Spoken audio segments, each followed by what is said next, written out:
မင်္ဂလာပါချစ်ဆုံးတို့ရေအခုရေမိုးချိုးပြီးတော့ပထမဆုံးလုပ်တဲ့လူကတော့ coffee တောက်မှာပေါ့နော်ဒီနေ့ဟာ day 2ဖြစ်တယ်ဒီ coffee လေး mousse coffee ဒါကိုကိုတိုင်းစမ်းကျင်တာကိုတိုင်းစမ်းပြီးတော့မှတကယ်ကိုကြတယ်ဆိုလို့ရှိရင်အစီ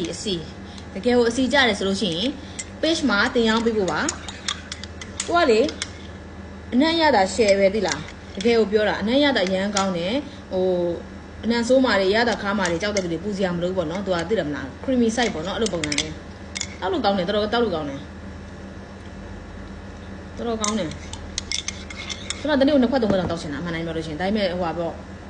သူ့ရဲ့ limit ကတနေ့တစ်ထုပ်ပဲလေတနေ့တစ်ထုပ်ဆိုတော့တနေ့တစ်ထုပ်ပေါ့နော်ဒီ coffee လေးတောက်မယ်ရ30တီတီမှာဘယ်လောက်ကြာအောင်လဲပြန်ကြည့်မယ်ကျွန်မရှေ့က post မှာတင်ပေးခဲ့တယ်ကျွန်မပေါင်က 58kg 128ပေါင်အဲ့တော့ကျွန်မဘယ်လောက်ကြာမလဲကျွန်မကြည့်ကျွန်မအစားမလျှော့ဘူးနော်လုံးဝစားမလျှော့ဘူးစားမယ်ကိုစားချင်အောင်စားမှာပဲဒါပေမဲ့အဲ့မှသိချင်တယ်သူ့ရဲ့ result ကိုသိချင်တာကိုယ့်ဘက်ကထိန်းချုပ်နေတာတွေဘာမှမလိုချင်ဘူးကိုယ့်ရဲ့ပုံမှန်တိုင်းသွားမယ်ဒီ coffee လေးတောက်မယ်နော်30 秒နေမှာ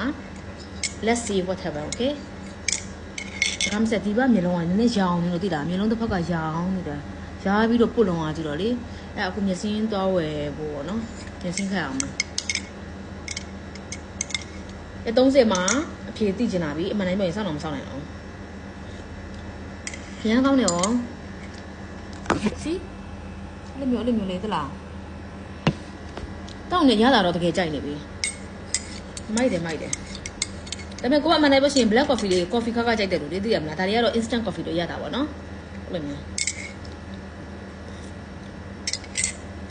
ကျေးဇူးပါ see you in the next video